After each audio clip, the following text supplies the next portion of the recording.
ഇന്ന് കുറെ തരത്തിലുള്ള വസ്ത്രധാരണങ്ങൾ ഇറങ്ങിയിട്ടുണ്ട്. ഒരുത്തന്റെ ഔറത്ത് കാണുന്നത് മോശമല്ലാത്തൊരു കാലമാണ്. ഔറത്ത് എന്ന് പറഞ്ഞാൽ ഗുഹ്യഭാഗം മാത്രമല്ല, ഒരുത്തന്റെ തുടഭാഗം പുരുഷൻ അങ്ങോട്ടും ഇങ്ങോട്ടും കാണുന്നത് ഹറാമാണ്. കേവലം ഗുഹ്യഭാഗം മാത്രമല്ല,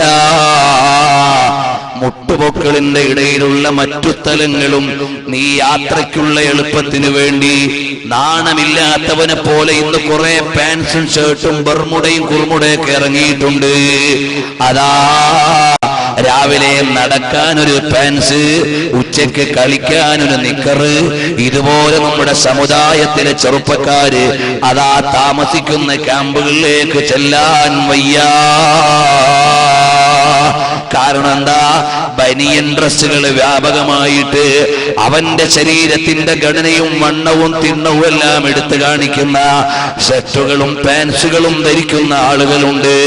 അത്തരം വസ്ത്രധാരണത്തിലൂടെ നിന്റെ നാണമല്ലേ മോനെ നഷ്ടപ്പെടുന്നത്?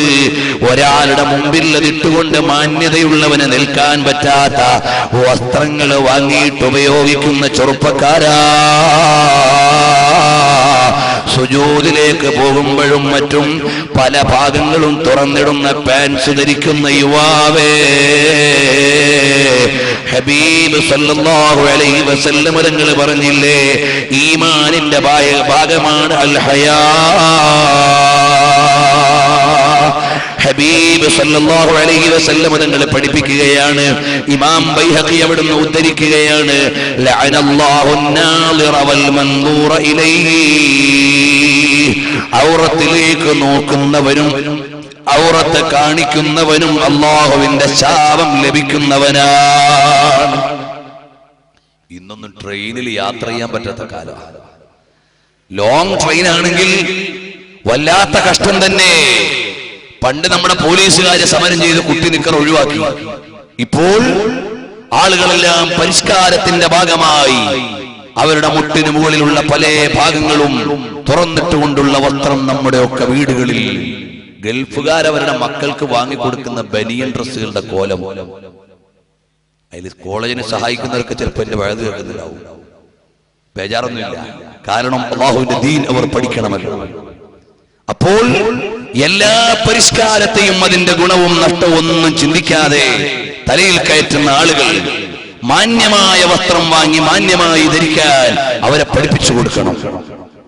ഞാനൊരിക്കൽ എറണാകുളത്ത് ഇങ്ങനെ പാസ് ചെയ്യുമ്പോ പള്ളിയിൽ കയറിയപ്പോ രാവിലെ തന്നെ കുട്ടികൾ മദ്രസയിലേക്ക് വരുന്നുണ്ട്. അതിൽ കുറെ കുട്ടികളുണ്ട്, ചെറിയ മക്കള്, സ്കൂളിലും മദ്രസയിലും പഠിക്കുന്ന കുട്ടികൾ. അതാ മുട്ടുവരെയുള്ള നിക്കറും അവിടം വരെ എത്താത്ത നിക്കറും ഒക്കെ ഇട്ടു മദ്രസയിൽ. ഞാൻ ചോദിച്ചു, മോനെ ഞങ്ങളെ നാട്ടിലൊന്നും ഇങ്ങനെ മദ്രസയിൽ വരില്ലല്ലോ എന്ന്. ആ കുട്ടിയോട് അങ്ങനല്ലേ പറയാൻ പറ്റൂ? കുട്ടിയോട് പറയാൻ പറ്റുന്ന രൂപത്തിലേക്ക് ഇങ്ങനെ പറഞ്ഞു ഒപ്പിച്ചു കൊടുത്തു. മോനെ, അതുകൊണ്ട് നാളെ മുതൽ ഉപ്പാനോട് പറയണം, ഉമ്മാനോട് പറയണം, ഇതിട്ടുകൊണ്ട് മദ്രസയിൽ വന്നുകൂടാ എന്ന് പറയണം. എന്നെ കൊണ്ട് കഴിയും പോലെ ഞാൻ പറഞ്ഞിട്ട് പോന്നു. അപ്പോൾ അതുപോലും നിസാരമായി കാണുന്ന കാലമാണ്. പല സ്ഥലങ്ങളിലും സുബഹിക്ക് ചെല്ലുമ്പോൾ ഏതെല്ലാം കോലത്തിലിട്ട് നിസ്കരിക്കാൻ വരുന്ന ആളുകളെ എന്റെ ശബ്ദം കേൾക്കുന്നവർ UAE-യിലും മറ്റുമൊക്കെ നേരിട്ട് അനുഭവിക്കുന്നവരോ ചെയ്യുന്നവരോ ഉണ്ടാകാം. പറയട്ടെ, മാന്യമായ വസ്ത്രം ധരിക്കൽ ഈമാനിന്റെ ഭാഗമാണ്. അൽ ഹയാഉ മിനൽ ഈമാൻ. നിനക്ക് ഹയാ ഇല്ലെങ്കിൽ എന്താ മോനെ ചെയ്തുകൂടാത്തത്? എല്ലാം നിനക്ക് ചെയ്യാവുന്നതാണ്. അപ്പോൾ ലഅനല്ലാഹു നാളിറ വൽ മൻദൂറ ഇലൈഹി. നബി സല്ലല്ലാഹു അലൈഹി വസല്ലം തങ്ങൾ പഠിപ്പിക്കുന്നു, ഇമാം അബൂ ദാവൂദ് നിവേദനം ചെയ്യുന്നു, ലാ തുബ്രിസ് ഫഖിദക. നിന്റെ തുടഭാഗം നീ വെളിവാക്കാൻ പാടില്ല. വലാ തൻദുറന്ന ഇലാ ഫഖിദി ഹയ്യിൻ വലാ മയ്യിത്തിൻ. ജീവിച്ചിരിക്കുന്നവരുടെയോ മരണപ്പെട്ടവരുടെയോ തുടഭാഗം നീ കാണാൻ പാടില്ല. പുരുഷന്റെ ഔറത്തിന്റെ ഭാഗമായതുകൊണ്ടാണ് അതെടുത്തു പറയുന്നത്. സ്ത്രീക്ക് ശരീരം മുഴുവനും ഔറത്ത് തന്നെ.